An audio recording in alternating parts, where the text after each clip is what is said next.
ಬೆಳಿಗ್ಗೆ ಬೇಗ ಎದ್ದೋಡೋದು first most important thing. ಮೊದಲೇ ಎದ್ದ ಮೇಲೆ ಏನು ಮಾಡ್ತೀವಿ ಅಂತ ತುಂಬ ಇಂಪಾರ್ಟೆಂಟು. ಮೊದಲು ನಾವು ಕೇಳಿದ್ವಿ early to bed early to rise makes a man healthy wealthy and wise ಅಂತ. ಅದು ಯಾಕೆ ಹಂಗೆ ಹೇಳ್ತೀವಿ ಅಂದರೆ, ಮನುಷ್ಯ ಆ ಟೈಮಲ್ಲಿ ಅದನ್ನ ಯೂಸ್ ಮಾಡಿಲ್ಲ ಅಂದರೆ ಅದು later 1 day 2 days fatty convert ಆಗುತ್ತೆ. ಮ್ಯಾಕ್ಸಿಮಮ್ ಪೇಷಂಟ್ಸ್ ಬರೋದು ಗ್ಯಾಸ್ಟ್ರಿಕ್ ಪ್ರಾಬ್ಲಮ್ ಅಂತಲೇ ಬರ್ತಾರೆ. ಅದರಲ್ಲಿ ಜನ ಏನು ಅಂದ್ಕೊಂಡಿರ್ತಾರೆ, ಬರೀ ಸ್ವಲ್ಪ ಟೈಟ್ ಮೋಷನ್ ಆದರೆ ಮಾತ್ರ ಕಾನ್ಸ್ಟಿಪೇಷನು, ಅಥವಾ 2-3 ದಿನಕ್ಕೆ ಒಂದ್ಸತಿ ಮೋಷನ್ ಆಗಿಲ್ಲ ಅಂದರೆ ಕಾನ್ಸ್ಟಿಪೇಷನ್ ಅನ್ಕೋತೀವಿ. 1 time ತಿಂದವನು ಯೋಗಿ, 2 ಟೈಮ್ ತಿಂದವನು ಭೋಗಿ, 3ನೇ ಟೈಮ್ ತಿಂದವನಿಗೆ ರೋಗಿ ಅಂತ ಹೇಳ್ತಾರೆ. ಎಷ್ಟು ಕೆಲಸ ಮಾಡ್ತೀವಿ ಅಷ್ಟೇ ನಾವು ಊಟ ಮಾಡಬೇಕು. ಈ ನಡುವೆ ನಾವು ನೋಡ್ತಾ ಇದ್ದೀವಿ, every 3rd patient above the age of 30 ಅವ್ರಿಗೆ ಫ್ಯಾಟಿ ಲಿವರ್ ಇದೆ. ಯಾವಾಗಲೂ ಈ 4 ಥಿಂಗ್ಸು ವೆರಿ ಇಂಪಾರ್ಟೆಂಟು. ಒಂದು ಪ್ಯಾಕೇಜ್ಡ್ ಫುಡ್ಸು, ನೆಕ್ಸ್ಟ್ ಪ್ರೋಸೆಸ್ಡ್ ಅಂತ ಬರುತ್ತೆ, ಪ್ರೋಸೆಸ್ಡ್ ಫುಡ್ಡು, ನೆಕ್ಸ್ಟು ನಾವೇನು ಹೇಳ್ತೀವಿ ಇದು ಪಾಲಿಶ್ಡ್ ಫುಡ್ ಅಂತ ಹೇಳ್ತೀವಿ. ಇವೆಲ್ಲ ಇದಲ್ಲ, ಇವೆಲ್ಲ ಭಾಳ ಡೇಂಜರ್.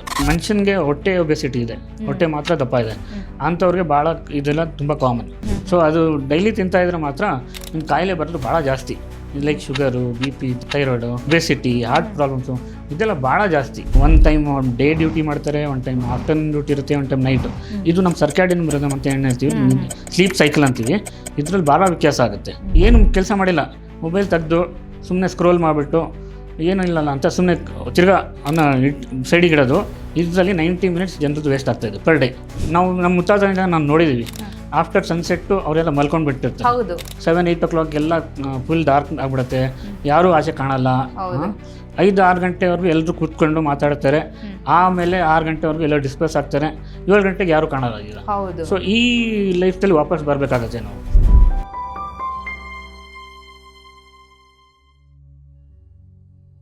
ವಿಜಯ ಕರ್ನಾಟಕ ವೀಕ್ಷಕರಿಗೆ ನಮಸ್ತೆ. ನಾನು ರಕ್ಷಾ ಕೋಟ್ಯಾನ್. ನಮ್ಮ ಬದಲಾದ ಜೀವನ ಶೈಲಿಯಿಂದಾಗಿಯೇ ನಮಗೆ ಆರೋಗ್ಯ ಸಮಸ್ಯೆಗಳು ಹೆಚ್ಚಾಗ್ತಾ ಇದ್ದಾವೆ ಅನ್ನುವಂಥದ್ದು ನಮಗೆಲ್ಲರಿಗೂ ಕೂಡ ಗೊತ್ತಿರುವಂಥ ವಿಚಾರ.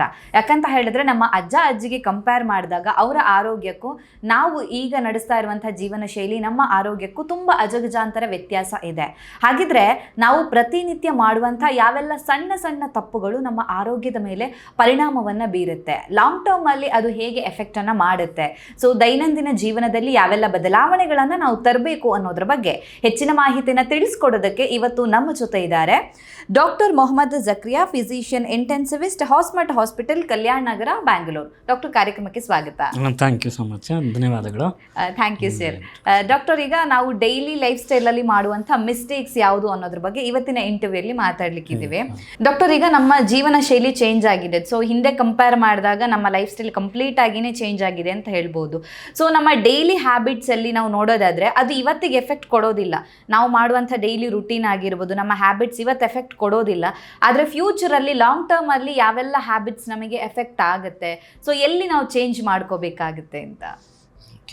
ಧನ್ಯವಾದಗಳು ಇದು ಕೇಳಿದ್ದಕ್ಕೆ. ಇದು ಇವತ್ತಿನ ಲೈಫ್ ಸ್ಟೈಲಲ್ಲಿ ತುಂಬಾ ಇಂಪಾರ್ಟೆಂಟ್ ಪ್ರಶ್ನೆ ಇವತ್ತಿನ ಪ್ರಕಾರ. ಇದರಲ್ಲಿ ಹೆಂಗೆ ಅಂದರೆ, ನಮ್ಮದು ಬಾಡಿ, ನಮ್ಮದು ಡೈಲಿ ಬೆಳಗಿಂದ ರಾತ್ರಿವರೆಗೂ, ರಾತ್ರಿಯಿಂದ ಬೆಳಗ್ಗೆವರೆಗೂ ನಾವು ಏನು ಮಾಡ್ತೀವಿ ಎಲ್ಲ ಹ್ಯಾಬಿಟ್ಸು ತುಂಬ ಇಂಪಾರ್ಟೆಂಟು. ಬೆಳಿಗ್ಗೆ ಎದ್ದಿದ ತಕ್ಷಣ ಏನು ಮಾಡ್ತೀವಿ, ಮಲಗೋ ಟೈಮಲ್ಲಿ ಏನು ಮಾಡ್ತೀವಿ, ಅದೆಲ್ಲ ಇಂಪಾರ್ಟೆಂಟು. ಸೊ ಮೊದಲು ನಾವು ಕೇಳಿದ್ವಿ early to bed early to rise makes a man healthy wealthy and wise ಅಂತ. ಅದು ಯಾಕೆ ಹಂಗೆ ಹೇಳ್ತೀವಿ ಅಂದರೆ, ಬೇಗ ಮಲಗೋದು, ಬೇಗ ಎದ್ದೋಳೋದು ಅದು ಮನುಷ್ಯನಿಗೆ ಆರೋಗ್ಯಕ್ಕೆ ತುಂಬ ಒಳ್ಳೆಯದು. ಸೊ ಅದರಿಂದನೇ ನಾವು ಹೇಳ್ತೀವಿ ಹೆಲ್ತ್ ಇಸ್ ವೆಲ್ತ್ ಅಂತ. ಅದಕ್ಕೇನೆ ಆರೋಗ್ಯನೇ ಮುಖ್ಯ ಅಂತ. ಹೌದು, ಆರೋಗ್ಯನೇ ಸಂಪತ್ತು ಅಂತ ಹೇಳ್ತೀವಲ್ಲ, ಅದಕ್ಕೆ ಈ ಥರ ಹೇಳೋದು. ಸೊ ಅದಕ್ಕೆ ಬೆಳಿಗ್ಗೆ ಬೇಗ ಎದ್ದೋಡೋದು ಫಸ್ಟ್ ಮೋಸ್ಟ್ ಇಂಪಾರ್ಟೆಂಟ್ ಥಿಂಗು. ಮೊದಲೇ ಎದ್ದ ಮೇಲೆ ಏನು ಮಾಡ್ತೀವಿ ಅಂತ ತುಂಬ ಇಂಪಾರ್ಟೆಂಟು. ಫಸ್ಟು ಏನು ಮಾಡ್ತೀವಿ, ನಾವು ಎದ್ದಿದ ತಕ್ಷಣ ತುಂಬ ಜನ ಏನು ಮಾಡ್ತಾರೆ ತಪ್ಪು, ಎದ್ದಿದ ತಕ್ಷಣ ಫೋನ್ ನೋಡ್ತಾರೆ, ಏನು ಮೆಸೇಜ್ ಬಂದಿದೆಯೋ, ಯಾರಾದರೂ ಏನೋ ಮೈಲ್ ಮಾಡಿದಾರೋ, ಏನಾರ ನ್ಯೂಸ್ ಇದೆಯೋ ಅಂತ ಆ ಥರ ನೋಡ್ತಾರೆ. ಅದರಿಂದ ಏನಾಗುತ್ತೆ, ಎದ್ದಿದ ತಕ್ಷಣ ನಮ್ಮ ಸ್ಟ್ರೆಸ್ ಲೆವೆಲ್ ತುಂಬ ಜಾಸ್ತಿ ಆಗುತ್ತೆ. ಸೊ ಇದ್ರ ತುಂಬ ನೆಗೆಟಿವ್ ಪಾಯಿಂಟ್ಸ್ ಆಗುತ್ತೆ ಮನುಷ್ಯನಿಗೆ. ಬೆಳಗ್ಗೆ ಮೂಡ್ ಆಫ್ ಆಗಿಬಿಡುತ್ತೆ, ಬಾಸ್ ಏನಾದರೂ ಮೆಸೇಜ್ ಮಾಡಿದ್ರೆ, ಹೌದು, ತಪ್ಪೇನಾದರೂ ನ್ಯೂಸ್ ಕೇಳಿದ್ರೆ ನೆಗೆಟಿವ್ ಥಾಟ್ಸು, ಸೊ ಪೂರ್ತಿ ದಿನ ನಮ್ಮದು ಕೆಟ್ಟೋಗುತ್ತೆ. ಸೊ ಅದರಿಂದ ಅದು ಫಸ್ಟ್ ನೆಗೆಟಿವ್ ಪಾಯಿಂಟು. ಮತ್ತು ನಮ್ಮ ಸ್ಟ್ರೆಸ್ ಲೆವೆಲ್ ಭಾಳ ಜಾಸ್ತಿ ಆಗುತ್ತೆ, ಯಾಕಂದರೆ ಕಾರ್ಟಿಸಾಲ್ ಎಲ್ಲ ಟೈಮಲ್ಲಿ ರಿಲೀಸ್ ಆಗುತ್ತೆ. ಸೊ ಇದರಿಂದ ನಮಗೆ ಸ್ಟ್ರೆಸ್ ಲೆವೆಲ್ ಭಾಳ ಜಾಸ್ತಿ ಆಗುತ್ತೆ. ನೆಕ್ಸ್ಟ್ ನಾವೇನು ಮಾಡ್ತೀವಿ, ಇನ್ನೊಂದು ತಪ್ಪು ಏನು ಮಾಡ್ತೀವಿ, ಬೆಳಗ್ಗೆ ಎದ್ದಿದ ತಕ್ಷಣ ನಾವು ಕಾಫಿ ಟೀ ಕುಡಿತೀವಿ. ಬರೀ ಹೊಟ್ಟೆಯಲ್ಲಿ ಕಾಫಿ ಟೀ ಕುಡಿಯೋದು ಇದು ದೊಡ್ಡ ತಪ್ಪು. ಯಾಕೆ ಅಂದರೆ ಬಾಡಿಯಲ್ಲಿ ಆ್ಯಸಿಡ್ ಫಾರ್ಮ್ ಆಗುತ್ತೆ. ನಾರ್ಮಲಿ ಎಲ್ಲ ಮನುಷ್ಯರಲ್ಲಿ ನೈಟ್ ಎಲ್ಲ ಆ್ಯಸಿಡ್ ಫಾರ್ಮ್ ಆಗಿರುತ್ತೆ. ಸೊ ಫಸ್ಟ್ ನಾವು ಬೆಸ್ಟ್ ಇದಕ್ಕೆ ಆಹಾರ ಏನಂದರೆ, ಫಸ್ಟು ಎದ್ದಿದ ತಕ್ಷಣ 2-3 ಗ್ಲಾಸ್ ನೀರು ಕುಡಿಬೇಕು ಫಸ್ಟು. ಯಾಕೆಂದರೆ ಬಿಸಿನೀರು ಅಂತಾನೆ ಇಲ್ಲ, ನಾರ್ಮಲ್ ಯಾವ್ದಾನ ನೀರು ನಾವು ಕುಡಿತಾ ಇದ್ವಿ, ನಾರ್ಮಲ್ ವಾಟರ್ ಕುಡಿಬೋದು. 2-3 ಗ್ಲಾಸ್ ನೀರು ಕುಡಿಬೇಕು ಫಸ್ಟ್ ಎದ್ದಿದ ತಕ್ಷಣ. ಸೊ ಅದರಿಂದ ಏನಾಗುತ್ತೆ, ಸ್ವಲ್ಪ ಆ್ಯಸಿಡ್ ಡೈಲ್ಯೂಟ್ ಆಗುತ್ತೆ. ಸೊ ಟೀ ಕಾಫಿ ಕುಡಿದ್ರೆ ಏನಾಗುತ್ತೆ, ಬೆಳಿಗ್ಗೆ ಎದ್ದಿದ ತಕ್ಷಣ ಇದು ನೆಗೆಟಿವ್ ಹ್ಯಾಬಿಟ್. ಅದರಲ್ಲಿ ಏನಾಗುತ್ತೆ, ಒಳಗಡೆ ಆ್ಯಸಿಡ್ ಜಾಸ್ತಿ ಆಗುತ್ತೆ. ಸೊ ನಮ್ಮ ಸ್ಟ್ರೆಸ್ ಲೆವೆಲ್ಲು ಇವೆಲ್ಲ ಜಾಸ್ತಿ ಆಗುತ್ತೆ. ಸೊ ಗ್ಯಾಸ್ಟ್ರಿಕ್ ಪ್ರಾಬ್ಲಮ್ ಈ ನಾವು ನೋಡ್ತೀವಿ, ಮ್ಯಾಕ್ಸಿಮಮ್ ಪೇಷಂಟ್ಸ್ ಬರೋದು ಗ್ಯಾಸ್ಟ್ರಿಕ್ ಪ್ರಾಬ್ಲಮ್ ಅಂತಲೇ ಬರ್ತಾರೆ. ಇದಕ್ಕೆ ಭಾಳ ಕಾರಣಗಳು. ಅದ್ರಲ್ಲಿ ಒಂದು ಕಾರಣ ಏನಂದರೆ ಎದ್ದಿದ ತಕ್ಷಣ ಸ್ಟ್ರೆಸ್ ತಗೊಳ್ಳೋದು, ಎದ್ದಿದ ತಕ್ಷಣ ಕಾಫಿ ಟೀ ಕುಡಿಯೋದು, ನೀರು ಕುಡಿದೆ ಏನು ಹೊಟ್ಟೆಲಿ ಇಲ್ಲದೆ ಟೀ ಕಾಫಿ ಕುಡಿಯೋದು, ಇವೆಲ್ಲ ತಪ್ಪುಗಳು ಮಾಡೋದು ಬೆಳಿಗ್ಗೆ ಎದ್ದಿದ ತಕ್ಷಣ. ಆಮೇಲೆ ನಾವೇನು ಮಾಡ್ತೀವಿ, ಆಮೇಲೆ ನಾವು ಎಕ್ಸಸೈಸ್ ಮಾಡಲ್ಲ. ಜನರು ಏನು ಮಾಡ್ತಾರೆ, ಬೆಳಿಗ್ಗೆ ಎದ್ದ ತಕ್ಷಣ ಬೇಗ ತಿಂಡಿ ಮಾಡಿಬಿಟ್ಟು ಬೇಗ ಸ್ನಾನ ಮಾಡಿಬಿಟ್ಟು ಹೋಗ್ತಾರೆ. ಇದು ಒಂದು ದೊಡ್ಡ ತಪ್ಪು. ಫಸ್ಟ್ ಏನು ಮಾಡಬೇಕು, ನಾರ್ಮಲಿ ನಾವು ನೋಡ್ತೀವಿ, ಫಸ್ಟು ನಾವು ಸ್ನಾನ ಮಾಡಬೇಕು. ಆಮೇಲೆ ನಾವು ಸ್ನಾನ ಮಾಡಿದ್ಮೇಲೆ ನಾವು ತಿಂಡಿ ಮಾಡಬೇಕು. ಫ್ರೆಶ್ ಆಗಿರುತ್ತೆ. ಏನಾಗುತ್ತೆ, ನಾವು ತಿಂಡಿ ಮಾಡಿದ್ಮೇಲೆ ಸ್ನಾನ ಮಾಡಿದ್ರೆ ಏನಾಗುತ್ತೆ, ತಿಂಡಿ ಮಾಡಿದ ತಕ್ಷಣ ಹೊಟ್ಟೆಯಲ್ಲಿ ಫುಲ್ ಊಟ ತುಂಬಿರುತ್ತೆ. ಸೊ ಸ್ನಾನ ಮಾಡಿದ ತಕ್ಷಣ ಅದರಿಂದ ಸೈಡ್ ಎಫೆಕ್ಟ್ ಆಗುತ್ತೆ ನಮಗೆ. ಸೊ ಅದಕ್ಕೆ ಇದೊಂದು ತಪ್ಪು ಮಾಡ್ತಾ ಇದೀವಿ. ಆಮೇಲೆ ತಿಂದ್ಬಿಡ್ತೀನಿ ಆಮೇಲೆ ಸ್ನಾನಕ್ಕೆ ಹೋಗ್ತೀನಿ ಅಂತ ಹೇಳಿದ್ರೆ ಅದು ಒಂದು ರೀತಿ ಹೆಲ್ತ್ ಇಶ್ಯೂಸ್ ಕಾರಣ ಆಗ್ಬೋದು. ನಿಜ ಅಂದ್ರೆ ಅವತ್ತಿಗೆ ಗೊತ್ತಾಗೋದಿಲ್ಲ, ಲಾಂಗ್ ಟರ್ಮ್ ಅಲ್ಲಿ ಎಫೆಕ್ಟ್ ಆಗುತ್ತೆ ಅದು. ಹೌದು, ತುಂಬಾ ಎಫೆಕ್ಟ್ ಆಗುತ್ತೆ. ಆಮೇಲೆ ಮೋಸ್ಟ್ ಇಂಪಾರ್ಟೆಂಟು, ನೀರು ಕುಡಿದ್ಮೇಲೆ ನಾವು ಒಂದ್ಸತಿ ವಾಶ್ರೂಮ್ ಹೋಗೋದು ತುಂಬಾ ಇಂಪಾರ್ಟೆಂಟು. ಮನುಷ್ಯರಿಗೆ ಏನು ಅನ್ಕೊಳ್ತಾರೆ, ಕಾನ್ಸ್ಟಿಪೇಷನ್ ಅಂತ ಏನು ನಾವು ಹೇಳ್ತೀವಿ, ಅದು ನಾವೇನು ಹೇಳ್ತೀವಿ, ಅದರಲ್ಲಿ ಜನ ಏನು ಅನ್ಕೊಂಡಿರ್ತಾರೆ, ಬರೀ ಸ್ವಲ್ಪ ಟೈಟ್ ಮೋಷನ್ ಆದರೆ ಮಾತ್ರ ಕಾನ್ಸ್ಟಿಪೇಷನು, ಅಥವಾ 2-3 ದಿನಕ್ಕೆ ಒಂದ್ಸತಿ ಮೋಷನ್ ಆಗಿಲ್ಲ ಅಂದರೆ ಕಾನ್ಸ್ಟಿಪೇಷನ್ ಅನ್ಕೋತೀವಿ. ಬೆಳಿಗ್ಗೆ ಎದ್ದಿದ ತಕ್ಷಣ ನಮಗೆ ಟೈಟಾಗಿ ಮೋಷನ್ ಸರಿಯಾಗಿ ಆಗಿಲ್ಲ ಅಂದರೆ ಅದು ಕಾನ್ಸ್ಟಿಪೇಷನ್ ಅಂತಾನೆ ನಾವು ತಗೊಳ್ಳೋದು. ಎದ್ದಿದ ತಕ್ಷಣ ಫಸ್ಟ್ ಮೋಷನ್ ಹೋಗಲೇಬೇಕು ಅಂತ. ಹೌದು, ಫಸ್ಟ್ ಪಾಯಿಂಟು. ದಿನದೆಲ್ಲ ನಾವು ಏನು ಮಾಡಿರ್ತೀವಿ, ನೈಟ್ ಇಲ್ಲ ಅದು ನಿದ್ದೆ ಅಂದರೆ ಕಂಪ್ಲೀಟ್ ಬಾಡಿ ರೆಸ್ಟಿಗೆ ಹೋಗಿರಲ್ಲ, ಅದು ಆ್ಯಕ್ಟಿವ್ ಪ್ರೋಸೆಸ್ ನಡೀತಾ ಇರುತ್ತೆ. ಬಾಡಿಲಿ ಯಾವ್ಯಾವ ಪ್ರೋಸೆಸ್ ಆಗ್ತಾ ಇದೆ, ಯಾಕಂದರೆ ಸ್ಟಾಪ್ ಹಾರ್ಟ್ ನಿಲ್ಲಲ್ಲ, ನಿಮ್ಮ ಲಂಗ್ಸ್ ವರ್ಕ್ ಮಾಡ್ತಾ ಇರುತ್ತೆ, ನಿಮ್ಮ ಗಟ್ ಕೆಲಸ ಮಾಡ್ತಾ ಇರುತ್ತೆ. ಸೊ ಅದೆಲ್ಲ ಗಟ್ ಆಲ್ರೆಡಿ ಅದು ಪೆರಿಸ್ಟಾಲಿಸಿಸ್ ಎಲ್ಲ ಮೂವ್ಮೆಂಟ್ ಆಗಿರುತ್ತೆ. ಸೊ ಮೋಷನ್ ಕೆಳಗಡೆ ಬಂದಿರುತ್ತೆ. ಸೊ ನೀವು ಎದ್ದಿದ ತಕ್ಷಣ ಮೋಷನ್ ಹೋಗ್ತಾ ಇಲ್ಲ ಅಂದರೆ ಅದು ಒಂದು ಪ್ರಾಬ್ಲಮ್. ಜನ ಇದು ತುಂಬ ಲೈಟಾಗಿ ತಗೋತಾರೆ. ಸೊ ಇದರಿಂದನೇ ಬೇಗ ನೆಕ್ಸ್ಟ್ ಪ್ರಾಬ್ಲಮ್ಸ್ ಜಾಸ್ತಿ ಆಗೋದು. ಸೊ ಇದು ಎದ್ದಿದ ತಕ್ಷಣ ಆಗುತ್ತೆ. ಆಮೇಲೆ ಕೆಲ್ಸಕ್ಕೆ ಹೋಗ್ತೀವಿ, ನೆಕ್ಸ್ಟ್ ತಿಂಡಿ ಯಾವ್ದು ಮಾಡಬೇಕು, ಎಷ್ಟು ಮಾಡಬೇಕು, ಅದೆಲ್ಲ ಇಂಪಾರ್ಟೆಂಟ್ ಇರುತ್ತೆ. ತಿಂಡಿ ಯಾವ್ದು ಮಾಡ್ತೀವಿ ನಾವೆಲ್ಲ ಎದ್ದ ತಕ್ಷಣ, ಔಟ್ಸೈಡ್ ಫುಡ್ಡು ಇವೆಲ್ಲ ಜಾಸ್ತಿ ಯೂಸ್ ಆಗ್ತಾ ಇದೆ ಈಗ. ಯಾಕಂದರೆ ಬೇಗ ಡ್ಯೂಟಿಗೆ ಹೋಗಬೇಕು, ಇವೆಲ್ಲ ಇರುತ್ತೆ. ಸೊ ಇವೆಲ್ಲ ತುಂಬಾ, ನಾವಂತೂ ಇದನ್ನ ತಿರ್ಗಾ ಪ್ರಮೋಟೇ ಮಾಡಲ್ಲ. ಇಂಥವೆಲ್ಲ ಇಶ್ಯೂಸು ತುಂಬಾ ತಪ್ಪು. ಸೊ ಮನೆ ಊಟ ಮಾಡೋದು ಬೆಸ್ಟ್. ಇನ್ಸ್ಟಂಟ್ ಆಗಿ ಅಂದರೆ ಅರ್ಜೆಂಟಿಗೆ ಆಗಬೇಕು ಅನ್ನೋ ಥರದ್ದು ಏನು ಮಾಡ್ಕೊಂಡು ತಿಂತೀವಿ ಪ್ಯಾಕೆಟ್ ಫುಡ್ಗಳು, ಅದು ಅಷ್ಟು ಒಳ್ಳೇದಲ್ಲ. ನೋಡಿ, ಯಾವಾಗಲೂ ಈ 4 ಥಿಂಗ್ಸು ವೆರಿ ಇಂಪಾರ್ಟೆಂಟು. ಒಂದು ಪ್ಯಾಕೇಜ್ಡ್ ಫುಡ್ಸು, ನೆಕ್ಸ್ಟ್ ಪ್ರೋಸೆಸ್ಡ್ ಅಂತ ಬರುತ್ತೆ, ಪ್ರೋಸೆಸ್ಡ್ ಫುಡ್ಡು, ನೆಕ್ಸ್ಟ್ ನಾವೇನು ಹೇಳ್ತೀವಿ ಇದು ಪಾಲಿಶ್ಡ್ ಫುಡ್ ಅಂತ ಹೇಳ್ತೀವಿ. ಇವೆಲ್ಲ ಇದಲ್ಲ, ಇವೆಲ್ಲ ಭಾಳ ಡೇಂಜರ್. ಪಾಲಿಶ್ಡ್ ಫುಡ್ ಅಂದರೆ ಯಾವ ಥರ ಸರ್? ಅಂದರೆ ರೈಸ್, ಪಾಲಿಶ್ಡ್ ರೈಸ್ ಹೇಳ್ತೀವಿ. ಹೌದು, ಎನಿಥಿಂಗ್ ಪಾಲಿಶ್ಡ್ ಅಂತ ವರ್ಡ್ ಬಂದರೆ ಅದು ನಮಗೆ ಹೆಲ್ತಿಗೆ ಭಾಳ ತೊಂದರೆ ಕೊಡ್ತದೆ. ಯಾಕಂದರೆ ಅದರಲ್ಲಿ ಪಾಲಿಶ್ ಅಂತ ಹೆಸರು ಬಂದಿದ ತಕ್ಷಣ ಅದರಲ್ಲಿ ಎಲ್ಲ ನ್ಯೂಟ್ರಿಯೆಂಟ್ಸು, ಮಿನರಲ್ಸು ಎಲ್ಲ ಕ್ಲಿಯರ್ ಆಗಿಬಿಡುತ್ತೆ. ಮತ್ತು ಅದ್ರಲ್ಲಿ ಮಿಕ್ಕದು ಮಾತ್ರ ಶುಗರು, ಕಾರ್ಬೋಹೈಡ್ರೇಟ್ಸ್ ಮಾತ್ರ ಮಿಕ್ಕತ್ತೆ. ಅದರಲ್ಲಿ ನ್ಯೂಟ್ರಿಯೆಂಟ್ಸು, ಮಿನರಲ್ಸು ಎಲ್ಲ ಹೋಗ್ಬಿಟ್ಟಿರುತ್ತೆ. ಸೊ ಅದು ಡೈಲಿ ತಿಂತಾ ಇದ್ರೆ ಮಾತ್ರ ನಿಮ್ಮ ಕಾಯಿಲೆ ಬರಲು ಭಾಳ ಜಾಸ್ತಿ. Like sugar, BP, thyroid, obesity, heart problems ಇದೆಲ್ಲ ಭಾಳ ಜಾಸ್ತಿ ಆ ಥರ ಮಾಡ್ತಾ ಇದ್ದಾರೆ. ಸೊ ಇದು ನಾವು ಭಾಳ ಕೇರ್ಫುಲ್ ಆಗಿರಬೇಕು. ಮತ್ತು ನಾವು ಕೆಲಸ ಏನು ಮಾಡ್ತಾ ಇದೀವಿ ಈ ನಡುವೆ ಅಂದರೆ, most of the time laptop ಮುಂದೆ ಕೆಲಸ ಇರುತ್ತೆ ನಮ್ಮದು. ಆಲ್ಮೋಸ್ಟ್ 6 to 8 hours ಲ್ಯಾಪ್ಟಾಪ್ ಮುಂದೆ ಕೆಲಸ. ಅದರದ್ದು ಡಿಸ್ಅಡ್ವಾಂಟೇಜ್ ತುಂಬ ಇದೆ. ಒಂದು ಏನಂದರೆ ಅದರಲ್ಲಿ ನಮ್ಮದು ಫಿಸಿಕಲ್ ಆ್ಯಕ್ಟಿವಿಟಿ ಆಗಲ್ಲ ಫಸ್ಟ್. ಎರಡನೇದು ಏನಂದರೆ ಸ್ಟ್ರೆಸ್ ಲೆವೆಲ್ ಭಾಳ ಜಾಸ್ತಿ ಆದರೂ, ಮತ್ತು ರೇಡಿಯೇಷನ್ ಎಕ್ಸ್ಪೋಜರ್ ಜಾಸ್ತಿ ಆಗುತ್ತೆ. ಇವೆಲ್ಲ ಅದರದ್ದು ಸೈಡ್ ಎಫೆಕ್ಟ್ಸು. ಸೊ ಇದು ಒಂದಿರುತ್ತೆ. ತಿರ್ಗಾ ಮನೆಗೆ ಬಂದಮೇಲೆ ನಾವು ಏನು ಮಾಡ್ತೀವಿ, ಅದು ಇಂಪಾರ್ಟೆಂಟ್ ಇರುತ್ತೆ. ಮನೆಗೆ ಬಂದಿದ ತಕ್ಷಣ ತಿರ್ಗಾ ಟೀ ಕಾಫಿ, ಬರೀ ಹೊಟ್ಟೆಯಲ್ಲಿ ತಿರ್ಗಾ ಟೀ ಕಾಫಿ ಕೊಡ್ತೀವಿ. ಮತ್ತು ನಾವು ಏನು ಮಾಡ್ತೀವಿ, ಮೊಬೈಲ್ ನೋಡ್ಕೊಂಡು ಕೂತ್ಕೊಂಡ್ಬಿಡ್ತೀವಿ. ತಿರ್ಗಾ ನಾವು ಮಲಗೋದು ಭಾಳ ಲೇಟು. ಇನ್ನೊಂದು ಪ್ರಾಬ್ಲಮ್ ಏನಂದರೆ, ನೈಟಲ್ಲಿ ನಾವು ಮಲಗೋ ಟೈಮಲ್ಲಿ ಫೋನ್ ನೋಡ್ಬಿಟ್ಟು ಮಲಗ್ತೀವಿ. ಸೊ ಇದರಿಂದನೂ ಭಾಳ ಸೈಡ್ ಎಫೆಕ್ಟ್ಸ್ ಆಗುತ್ತೆ. ಏನಂದರೆ, ನಾವು ಜಾಸ್ತಿ ಫೋನ್ ನೋಡಿದ್ರೆ ನಮ್ಮ ಬಾಡಿ ಏನಾಗುತ್ತೆ, ನೈಟಲ್ಲಿ ಯೂಶ್ವಲಿ ನಮ್ಮ ಮುತ್ತಾಜನಿಂದ ನಾವು ನೋಡಿದ್ದೀವಿ, ಆಫ್ಟರ್ ಸನ್ಸೆಟ್ಟು ಅವರೆಲ್ಲ ಮಲ್ಕೊಂಡು ಬಿಟ್ಟಿರ್ತಾರೆ. ಸನ್ರೈಸ್ ಬೇಗ ರೆಸ್ಟಿಗೆ ಹೋಗ್ಬಿಡ್ತಾರೆ. ಇಲ್ಲ ನಾವೆಲ್ಲ ಇನ್ನು ಹಳ್ಳಿ ಕಡೆಯಲ್ಲಿ ಇನ್ನೂ ನೋಡ್ತೀವಿ, 7-8 o'clock ಎಲ್ಲ ಫುಲ್ ಡಾರ್ಕ್ ಆಗ್ಬಿಡುತ್ತೆ, ಯಾರೂ ಆಚೆ ಕಾಣಲ್ಲ. 5-6 ಗಂಟೆವರೆಗೂ ಎಲ್ಲರೂ ಕೂತ್ಕೊಂಡು ಮಾತಾಡ್ತಾರೆ. ಆಮೇಲೆ 6 ಗಂಟೆವರೆಗೂ ಎಲ್ಲರೂ ಡಿಸ್ಕಸ್ ಆಗ್ತಾರೆ. 7 ಗಂಟೆಗೆ ಯಾರು ಕಾಣೋದಿಲ್ಲ. ಸೊ ಈ ಲೈಫ್ದಲ್ಲಿ ವಾಪಸ್ ಬರಬೇಕಾಗತ್ತೆ ನಾವು. ಪೂರ್ತಿ ಆಗಲ್ಲ ಅಂದರೆ ನಿಧಾನಕ್ಕೆ ಬರಬೇಕು. ಆದ್ರೆ ಸಿಟಿಲಿ ಹೆಂಗಂತ ಹೇಳಿದ್ರೆ ಕೆಲವ್ರದ್ದು ಜೀವನ ಶುರು ಆಗದೆ ರಾತ್ರಿ ಟೈಮ್ ಅಲ್ಲಿ ಡೇ ಟೈಮ್ ಅಲ್ಲಿ ರೆಸ್ಟ್ ಅಲ್ಲಿ ಇರ್ತಾರೆ. ಕಂಪ್ಲೀಟ್ ಉಲ್ಟಾ ಆಗಿರುತ್ತೆ. ಹೌದೌದು. ಇನ್ನೊಂದು ಪ್ರಾಬ್ಲಮ್ ಏನಂದರೆ ತುಂಬ ಜನಂದು ನೈಟ್ ಡ್ಯೂಟೀಸ್ ಇರುತ್ತೆ. So one time day duty ಮಾಡ್ತಾರೆ, ಒನ್ ಟೈಮ್ ಆಫ್ಟರ್ನೂನ್ ಡ್ಯೂಟಿ ಇರುತ್ತೆ, ಒನ್ ಟೈಮ್ ನೈಟು. ಇದು ನಮ್ಮ ಸರ್ಕ್ಯಾಡಿಯನ್ ರಿದಮ್ ಅಂತ ಏನು ಹೇಳ್ತೀವಿ, ಸ್ಲೀಪ್ ಸೈಕಲ್ ಅಂತೀವಿ. ಇದರಲ್ಲಿ ಭಾಳ ವ್ಯತ್ಯಾಸ ಆಗುತ್ತೆ. ಏನಂದರೆ ನಮ್ಮ ಸ್ಲೀಪ್ ಸೈಕಲ್ ಹೆಂಗೆ ಡೆವಲಪ್ ಆಗಿದೆ ಅಂದರೆ ಮನುಷ್ಯನಿಗೆ ಬೆಳಿಗ್ಗೆ ಹೊತ್ತು ಆ್ಯಕ್ಟಿವ್ ಆಗಿರಬೇಕು, ನೈಟ್ ಹೊತ್ತು ಮಲಗಬೇಕು. ಸೊ ಈ ಸೈಕಲ್ನ ನಾವು ನೈಟ್ ಡ್ಯೂಟಿ ಅದು ಮಾಡಬೇಕು, ಅದು ನಾವು ಇದು ಮಾಡ್ತಾ ಇಲ್ಲ. ಬಟ್ ನೈಟ್ ಡ್ಯೂಟಿ ಟೈಮಲ್ಲಿ ಏನಾಗುತ್ತೆ, ಅದು ರಿವರ್ಸ್ ಆಗುತ್ತೆ life cycle. So body adjust ಆಗಲ್ಲ, ಉಲ್ಟಾ ಆಗುತ್ತೆ. ಹೌದು, ತುಂಬ ಅದರಲ್ಲಿ ವೇರಿಯೇಷನ್ ಆಗುತ್ತೆ. ಅದರಿಂದ ಏನು ಪ್ರಾಬ್ಲಮ್ ಅಂದರೆ ನಮ್ಮ ದೇಹ ಮತ್ತು ನಮ್ಮ ಮೈಂಡು ಎರಡಕ್ಕೂ ಭಾಳ ಕಾಂಟ್ರಡಿಕ್ಷನ್ ಆಗುತ್ತೆ. ಸೊ ಇದರಿಂದ ಭಾಳ ಹೆಲ್ತ್ ಇಶ್ಯೂಸ್ ಆಗುತ್ತೆ. ಸೊ ಇದರಿಂದ ಸ್ಟ್ರೆಸ್ ಲೆವೆಲ್ ಜಾಸ್ತಿ ಆಗಿ sugar, BP, heart problems, stress level ಜಾಸ್ತಿ ಆಗಿದ್ದರಿಂದ ಇವೆಲ್ಲ ಇಶ್ಯೂಸ್ ತುಂಬ ಕಾಮನ್. ಸೊ ಇವೆಲ್ಲ ನಾವು ಭಾಳ ಕೇರ್ಫುಲ್ಲಾಗಿ ನೋಡಬೇಕು. ಸೊ ನೈಟ್ ಮೊಬೈಲ್ ನೋಡೋದು ದೊಡ್ಡ, ನನ್ನ ಪ್ರಕಾರ ನಾನು ಹೇಳ್ತೀನಿ, ಮೊಬೈಲ್ ಇಸ್ ದ ಬಿಗ್ಗೆಸ್ಟ್ ಇದು distraction in the 21st century ಅಂತ ಹೇಳ್ಬೋದು. Biggest distraction. ಅದರಲ್ಲಿ ನಿಮಗೆ ಯೂಸ್ ಆಗೋದಿಲ್ಲ ಅಂಥವು ಡೆಫಿನೆಟ್ಲಿ ಅದ್ರದ್ದು ಬೆನಿಫಿಟ್ಸ್ ಇದೆ, ಇಲ್ಲ ಅಂತ ಹೇಳಲಿಕ್ಕಾಗಲ್ಲ. ಬಟ್ ಅದನ್ನ ಹೆಂಗೆ ಯೂಸ್ ಮಾಡ್ಕೋತೀವಿ ಅನ್ನೋದು ಅದು ತುಂಬ ಇಂಪಾರ್ಟೆಂಟ್. ಯಾಕಂದರೆ ಒಂದು ಸ್ಟಡಿ ಬಂದಿದೆ US ಇಂದ. ಅದರಲ್ಲಿ ಏನು ಹೇಳ್ತಾರೆ ಅಂದರೆ, ಬರೀ ಮೊಬೈಲು ಏನು ಕೆಲಸ ಮಾಡಿಲ್ಲ, ಮೊಬೈಲ್ ತೆಗೆದು ಸುಮ್ಮನೆ ಸ್ಕ್ರೋಲ್ ಮಾಡಿಬಿಟ್ಟು ಏನೂ ಇಲ್ಲಲ್ಲ ಅಂತ ಸುಮ್ಮನೆ ತಿರ್ಗಾ ಸೈಡಿಗಿಡೋದು, ಇದರಲ್ಲಿ 90 minutes ಜನರದ್ದು ವೇಸ್ಟ್ ಆಗ್ತಾಯಿದೆ ಪರ್ ಡೇ US ಸ್ಟಡಿಯಲ್ಲಿ. ಸೊ ಇಷ್ಟು ನಮಗೆ ಕ್ರೇಜ್ ಆಗಿಬಿಟ್ಟಿದೆ. ನಾವೇನು ಅನ್ಕೊತೀವಿ, ಈಗ ಸ್ಮೋಕಿಂಗು, ಆಲ್ಕೋಹಾಲು ಇವೆಲ್ಲ ಅಡಿಕ್ಷನ್ ಅಂತ ಅನ್ಕೋತೀವಿ. ಬಟ್ ಇದು ನಿಧಾನಕ್ಕೆ ಹೋಗ್ತಾ ಈ ಮೊಬೈಲ್ದು ಅಡಿಕ್ಷನ್ ಆಗಿದೆ ಜನರಿಗೆ. ಅದರಿಂದ ತುಂಬ ಜನರಿಗೆ ಪ್ರಾಬ್ಲಮ್ ಆಗಿದೆ.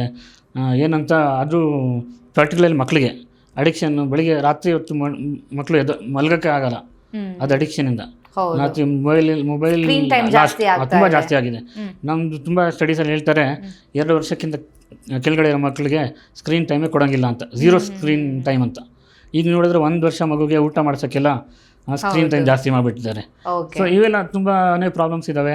ಮತ್ತು ಇದೆಲ್ಲ ಆಹಾರ ಪ್ರಕಾರ ಇವೆಲ್ಲ ಆಗುತ್ತೆ. ನೆಕ್ಸ್ಟ್ ಲೈಫ್ ಸ್ಟೈಲ್, ಎಕ್ಸಸೈಸು, ವ್ಯಾಯಾಮ ಏನು ಮಾಡಿಲ್ಲ ಅಂದರೆ ಇದ್ರದ್ದೆಲ್ಲ ಎಫೆಕ್ಟ್ಸ್ ಆಗುತ್ತೆ. ತುಂಬ ಎಕ್ಸಸೈಸು ಭಾಳನೇ ಇಂಪಾರ್ಟೆಂಟು. ವ್ಯಾಯಾಮ ಅಂತ ಏನು ಹೇಳ್ತೀವಿ ಅದು ಭಾಳನೇ ಇಂಪಾರ್ಟೆಂಟು ಮನುಷ್ಯನಿಗೆ. ಸ್ಟಡೀಸ್ ಪ್ರಕಾರ ಹೇಳಿದ್ದಾರೆ 30 minutes ಎಕ್ಸಸೈಸು ಎವ್ರಿ ಮನುಷ್ಯನಿಗೆ ಡೆಫಿನೆಟ್ಲಿ ರಿಕ್ವೈರ್ಡ್ ಪರ್ ಡೇ. ಅದರಲ್ಲಿ ಬ್ರಿಸ್ಕ್ ವಾಕ್ ಅಂತ ಹೇಳ್ತೀವಿ. That is the best exercise that we can do. ಆಯ್ತಾ? ಸೊ ಅದಕ್ಕೆ ಇದು ಬಹಳನೇ ಮುಖ್ಯ. ಅಂದ್ರೆ ಬ್ರಿಸ್ಕ್ ವಾಕ್ ಅಂತ ಹೇಳಿದ್ರೆ ನಾರ್ಮಲ್ ವಾಕ್ ಅಲ್ಲ, ಮಾಮೂಲಿ ನಾವು ನಡೆಯೋ ತರ ಅಲ್ಲ. ನಾರ್ಮಲಿ ವಾಕಿಂಗ್ ಇಂದ ಅಷ್ಟೊಂದು ಏನು ಬೆನಿಫಿಟ್ ಆಗಲ್ಲ. ಡೆಫಿನೆಟ್ಲಿ ಅದರಿಂದ ಬೆನಿಫಿಟ್ ಇದೆ. ಬಟ್ ಬ್ರಿಸ್ಕ್ ವಾಕ್ ಅಂದರೆ ನಾವು ಏನು ಹೇಳ್ತೀವಿ, ಬೆವರಬೇಕು, ಮನುಷ್ಯ ಚೆನ್ನಾಗಿ ಬೆವರಬೇಕು. ಅದು ಫ್ಯಾಟ್ ರಿಲೀಸ್ ಆಗುತ್ತೆ, ಆಮೇಲೆ ಬ್ರೇಕ್ ಡೌನ್ ಆಗುತ್ತೆ. ನಾರ್ಮಲಿ ಏನಾಗುತ್ತೆ, ನಾವು ಊಟ ಮಾಡಿದ್ಮೇಲೆ ನಮ್ಮದು ಗ್ಲೂಕೋಸ್ ಏನು ಹೋಗುತ್ತೆ ಅದು ಫಸ್ಟು ಯಾವುದು ಮಸಲ್ ಯೂಸ್ ಆಗ್ತಾ ಇದೆ ಅದಕ್ಕೆ ಹೋಗುತ್ತೆ. ಫಸ್ಟು ಯಾವ ಆರ್ಗನ್ಸ್ ಯೂಸ್ ಆಗಿದೆ, ಹಾರ್ಟಿಗೆ, ಮಸಲ್ಸ್ಗೆ, ಬ್ರೈನಿಗೆ ಯೂಸ್ ಆಗಂಥವು. ಮಿಕ್ಕಿದ್ರೆ ಯಾವುದು ನಾವು ಎಕ್ಸ್ಟ್ರಾ ಊಟ ಮಾಡಿರ್ತೀವಿ ಅದು ಫಸ್ಟು ಗ್ಲೈಕೋಜನಾಗಿ ಸ್ಟೋರ್ ಆಗುತ್ತೆ ಲಿವರಲ್ಲಿ. ಯೂಶಲಿ ಅದೇನಾಗುತ್ತೆ, ಯೂಶಲಿ 14 to 16 hours ಗ್ಲೈಕೋಜನ್ ಇರುತ್ತೆ. ಮನುಷ್ಯ ಆ ಟೈಮಲ್ಲಿ ಅದನ್ನ ಯೂಸ್ ಮಾಡಿಲ್ಲ ಅಂದರೆ ಅದು later 1 day 2 days fatty convert ಆಗುತ್ತೆ. ಇದರಿಂದ ಬರೋದು ಪ್ರಾಬ್ಲಮ್ಮು ಇದು ಫ್ಯಾಟಿ ಲಿವರ್ ಅಂತ ಬರುತ್ತೆ. ಇದು ಭಾಳನೇ ಡೇಂಜರ್. ಈ ನಡುವೆ ನಾವು ನೋಡ್ತಾ ಇದ್ದೀವಿ, every 3rd patient above the age of 30 ಅವ್ರಿಗೆ ಫ್ಯಾಟಿ ಲಿವರ್ ಇದೆ. Grade 1 ಅಂತೂ ಆಲ್ಮೋಸ್ಟ್ ಎವ್ರಿ 2nd person ಇದೆ. Grade 2, Grade 3 which is very important and needs urgent fatty liver ಅಂತ ಹೇಳಿ, ನಾನ್ ಆಲ್ಕೋಹಾಲಿಕ್ ನಾಶ್ ಅಂತ ಹೇಳ್ತೀವಿ, ನಾನ್ ಆಲ್ಕೋಹಾಲಿಕ್ ಸ್ಟೇಟೋಹೆಪಟೈಟಿಸ್ ಅಂತ ಹೇಳ್ತೀವಿ. ಈಗ ಅದು ಚೇಂಜ್ ಮಾಡಿದ ಮೆಟಬಾಲಿಕ್ ಸಿಂಡ್ರೋಮ್ ಅಸೋಸಿಯೇಟೆಡ್ ಅಂತ ಹೇಳ್ತೀವಿ. ಇದು ಏನಾಗಿದೆ ಅಂದರೆ ಇದು ದೊಡ್ಡ, this is the cause of all the problems ಅಂತ.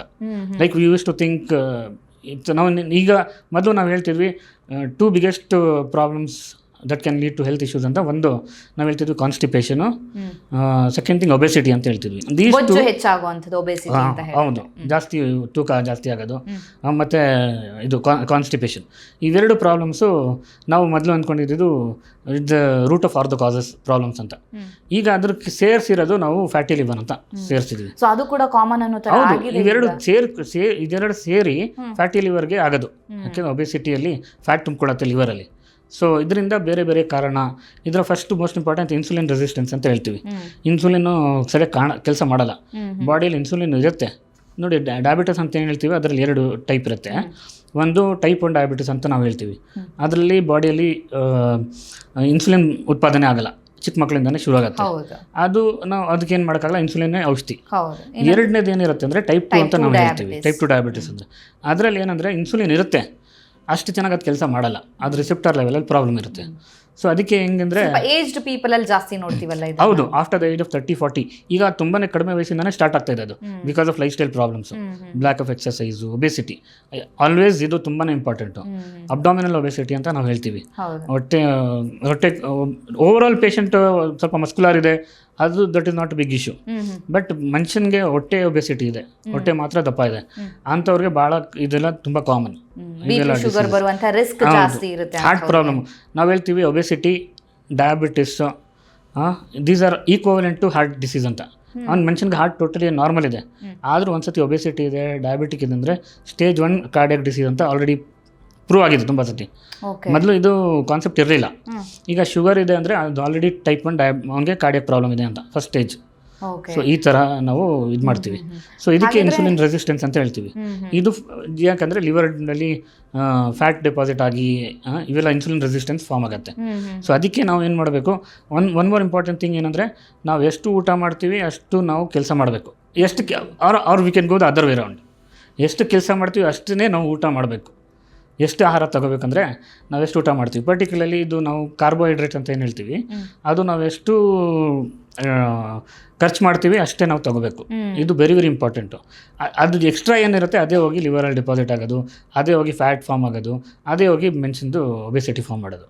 ಸೊ ಇದು ಸೊ ಎಷ್ಟು ತಿಂದಿರ್ತೀವೋ ಅದನ್ನ ಖರ್ಚು ಮಾಡಬೇಕು. ಸೊ ಬಾಡಿಯಲ್ಲೇ ಡೆಪಾಸಿಟ್ ಇರೋದು ಬೇಡ, ಬ್ಯಾಂಕಲ್ಲಿ ಇದ್ರೆ ಇರಲಿ, ಬಟ್ ಬಾಡಿಯಲ್ಲಿ ಇರೋದು ಬೇಡ ಅಂತ ಹೇಳ್ತೀರಾ? ಇಲ್ಲ, ಅದು ಇದರಲ್ಲೂ ಇರಬಾರ್ದು, ಬ್ಯಾಂಕಲ್ಲೂ ಇರಬಾರ್ದು. ಯಾಕಂದರೆ ಎಷ್ಟು ಖರ್ಚು ಬಿಡ್ತೀರೋ ಅಷ್ಟು ಒಳ್ಳೇದು. ಮನುಷ್ಯ ನಾವು ಹೇಳ್ತೀವಿ BMI ಅಂತ ಹೇಳ್ತೀವಿ, ವೇಟ್ ಹೈಟ್ ಪ್ರಕಾರ ವೇಟ್ ಅಂತ, ಬಾಡಿ ಮಾಸ್ ಇಂಡೆಕ್ಸ್ ಅಂತ ಹೇಳ್ತೀವಿ. ಸೊ ಇದು ನಾರ್ಮಲಿ ಮನುಷ್ಯನಿಗೆ ನಾವು ಹೇಳ್ತೀವಿ 19 to 24 ಇದು ನಾರ್ಮಲ್ ಅಂತ ಹೇಳ್ತೀವಿ.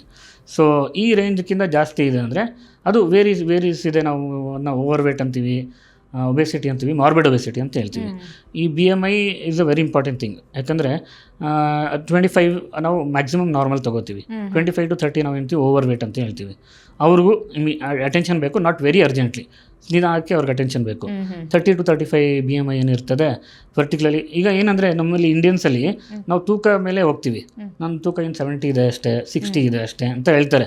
ತುಂಬ ಜನ ಕೇಳಿದ್ರೆ ಯಾಕಪ್ಪ ಸ್ವಲ್ಪ ವೇಟ್ ಜಾಸ್ತಿ ಆಗಿದೆ ಅಂದರೆ 60 ಇದೆ ಅಂತ ಹೇಳ್ತಾರೆ. ಬಟ್ ಹೈಟ್ ಪ್ರಕಾರ ನೋಡಿದ್ರೆ Indians are always under height, ಅಂದರೆ ವೆಸ್ಟರ್ನ್ ಕಂಪೇರ್ ಮಾಡಿದ್ರೆ. ಅದ್ರ ಪ್ರಕಾರ ನೋಡಿದ್ರೆ 60 kgs ಫಾರ್ 154 centimeters ಅಂದರೆ ಇಟ್ಸ್ ಆಲ್ರೆಡಿ ಓವರ್ ವೇಟ್ 60 kgsಗೆ. So we have to take it in that way. Okay, weight ಪ್ರಕಾರ ಹೋಗಂಗಿಲ್ಲ. ಸೊ BMI ಪ್ರಕಾರ ನೋಡಬೇಕು. ಸೊ ಇದಕ್ಕೆ ಮೋಸ್ಟ್ ಇಂಪಾರ್ಟೆಂಟ್ ಡೈಟ್. ಅದಕ್ಕೆ ಬೆಸ್ಟ್ ಆಹಾರ ನಾವು ಏನು ಹೇಳ್ತೀವಿ ಅಂದರೆ ಕ್ಯಾಲರಿ ಡೆಫಿಸಿಟ್ ಡೈಟ್ ಅಂತ ಹೇಳ್ತೀವಿ. ಇದು ತುಂಬಾ ಇಂಪಾರ್ಟೆಂಟು. ಕ್ಯಾಲರಿ ಡೆಫಿಸಿಟ್ ಡೈಟ್, ಈಗ ನೀವು ತೂಕ ಜಾಸ್ತಿ ಆಗಿದ್ದೀರಾ, ಅದು ಕಡಿಮೆ ಮಾಡಬೇಕು ಅಂದರೆ ನಿಮ್ಮದು ಎಷ್ಟು ವೇಟ್ ಇದೆ ಅಂದರೆ ಅದು ನಿಮ್ಮದು ಎಷ್ಟು ನೀವು ಖರ್ಚು ಮಾಡ್ತೀರಾ ಅದಕ್ಕಿಂತ ಕಡಿಮೆ ತಿನ್ನಬೇಕು. ಫಾರ್ ಎಕ್ಸಾಂಪಲ್, ಮೊದಲು ದೊಡ್ಡವ್ರು ಹೇಳ್ತಿದ್ರು, ನಮ್ಮ ಗ್ರಂಥದಲ್ಲೆಲ್ಲ ಇದ್ದಾವೆ, ಏನಂದರೆ 1 ಟೈಮ್ ತಿಂದವನು ಯೋಗಿ, 2 ಟೈಮ್ ತಿಂದವನು ಭೋಗಿ, 3ನೇ ಟೈಮ್ ತಿಂದವನಿಗೆ ರೋಗಿ ಅಂತ ಹೇಳ್ತಾರೆ. ಸೊ ಅದಕ್ಕೆ ನಾವು ಮ್ಯಾಕ್ಸಿಮಮ್ 2 times, ಇದು ಎಲ್ಲ ಸ್ಟಡೀಸಲ್ಲೂ ಪ್ರೂವ್ ಆಗಿದೆ, ಮನುಷ್ಯನಿಗೆ 2 times ಮೇಲೆ ತಿನ್ನಂಗಿಲ್ಲ ಅಂತ. ಬಟ್ ನಮ್ಮದು ನಾರ್ಮಲ್ ಡೈಲಿ ಹೆಂಗಿದೆ ಅಂದರೆ ಯೂಶ್ವಲಿ ನಾವು 6 to 7 times ಅವಾಗ ತಿಂತಾ ಇರ್ತೀವಿ. ಕಾಫಿ, ಟೀ ಬ್ರೇಕ್ಸು, ಅದರಲ್ಲೂ ಬಿಸ್ಕೆಟು, ಇವೆಲ್ಲ ಭಾಳ ಅನ್ಹೆಲ್ತಿ ಥಿಂಗ್ಸ್. ಸೊ ನಮ್ಮ ತುಂಬ ಆರೋಗ್ಯಕ್ಕೆ ಇದೆಲ್ಲ ಭಾಳ ಹಾನಿಕಾರ. Okay thank you sir, thank you so much. ನಮ್ಮ ಇವತ್ತಿನ ಕಾರ್ಯಕ್ರಮದಲ್ಲಿ ಹೇಗೆ ನಮ್ಮ ಡೈಲಿ ಹ್ಯಾಬಿಟ್ಸನ್ನು ನಾವು ಇಂಪ್ರೂವ್ ಮಾಡ್ಕೋಬೇಕು ಅಂತ ನೀವು ಕೊನೆಯಲ್ಲಿ ಒಂದು ಮಾತು ಹೇಳಿದ್ರಿ. ಕೆಲವರು ಒಂದು ಫ್ಯಾಮಿಲಿಯಲ್ಲಿ ಒಬ್ಬರನ್ನೇ ನಂಬ್ಕೊಂಡಿರ್ತಾರೆ, ಅಂದರೆ ದುಡಿಯೋ ಜೀವ ಒಂದೇ ಆಗಿರುತ್ತೆ. ಅಂಥ ಟೈಮಲ್ಲಿ ಅವ್ರಿಗೇನಾದರೂ ಹೆಚ್ಚು ಕಮ್ಮಿ ಆಯಿತು ಅಂದಾಗ ಅವ್ರ ಜೀವ ಹೋಯಿತು ಅಥವಾ ಅವರಿಗೇನು ಅಪಾಯ ಉಂಟಾಯಿತು, ಅದ್ರ ಜೊತೆಗೆ ಅವರನ್ನು ನಂಬ್ಕೊಂಡಿರುವಂಥ ಇಡೀ ಫ್ಯಾಮಿಲಿ ಏನಿದೆ ಅವರು ಸಫರ್ ಆಗಬೇಕಾಗತ್ತೆ. ಸೊ ಆರೋಗ್ಯ ತುಂಬಾ ಮುಖ್ಯ ಆಗುತ್ತೆ. ಸೊ ದೇವ್ರು ಕೊಟ್ಟಿರುವಂಥ ಒಂದು ಜೀವನ, ಅದನ್ನು ಕಾಪಾಡ್ಕೋಬೇಕಾಗತ್ತೆ. ಸೊ ಅದನ್ನ ಕಾಪಾಡ್ಕೊಳ್ಳುವಂಥದ್ದು ನಮ್ಮ ಕೈಯಲ್ಲಿರುವಂಥದ್ದು. ಯಾವ ರೀತಿ ನಮ್ಮ ಹ್ಯಾಬಿಟ್ಸ್ ಇರಬೇಕು, ಬೆಳಗ್ಗೆ ಏಳೋದ್ರಿಂದ ಹಿಡಿದು ಡೈಲಿ ರುಟೀನ್ ಹೇಗಿರಬೇಕು, ನಮ್ಮ ಫುಡ್ ಹೇಗಿರಬೇಕು, ಫಿಸಿಕಲ್ ಆಕ್ಟಿವಿಟಿ ಎಷ್ಟು ಇಂಪಾರ್ಟೆಂಟ್ ಅನ್ನೋದನ್ನ ನಮ್ಮ ಆಡಿಯನ್ಸ್ಗೆ ನೀವು ತಿಳಿಸ್ಕೊಟ್ಟಿದ್ದೀರಾ. Thank you sir, thank you so much. Thank you so much, ನಾನು ಕರೆಯೋದಕ್ಕೆ ಥ್ಯಾಂಕ್ ಯು. ನಮ್ಮ ಇವತ್ತಿನ ಕಾರ್ಯಕ್ರಮದಲ್ಲಿ ಯಾವ ರೀತಿಯಾಗಿ ನಮ್ಮ ಡೈಲಿ ಹ್ಯಾಬಿಟ್ಸ್ ಇರಬೇಕಾಗತ್ತೆ, ಪ್ರತಿನಿತ್ಯ ಮಾಡುವಂತಹ ಯಾವೆಲ್ಲ ಸಣ್ಣ ಸಣ್ಣ ತಪ್ಪುಗಳು ನಮ್ಮ ಆರೋಗ್ಯದ ಮೇಲೆ ವ್ಯತಿರಿಕ್ತ ಪರಿಣಾಮವನ್ನು ಬೀರುತ್ತೆ, ಆರೋಗ್ಯವನ್ನು ಹೇಗೆ ಕಾಪಾಡ್ಕೋಬೇಕು, ಆರೋಗ್ಯನೇ ಭಾಗ್ಯ ಅಂತ ನಾವು ಯಾಕೆ ಕರೀತೀವಿ, ಇದರ ಮಹತ್ವ ಏನು ಅನ್ನೋದನ್ನು ಡಾಕ್ಟರ್ ನಮಗೆ ಇವತ್ತು ತಿಳಿಸ್ಕೊಟ್ಟಿದ್ದಾರೆ. ಆರೋಗ್ಯಕ್ಕೆ ಸಂಬಂಧಿಸಿದಂಥ ಹೆಚ್ಚಿನ ವಿಡಿಯೋಗಳನ್ನು ನಮ್ಮ ವಿಜಯ ಕರ್ನಾಟಕ ಹೆಲ್ತ್ ಪೇಜ್ನಲ್ಲಿ ನೀವು ನೋಡಬಹುದು.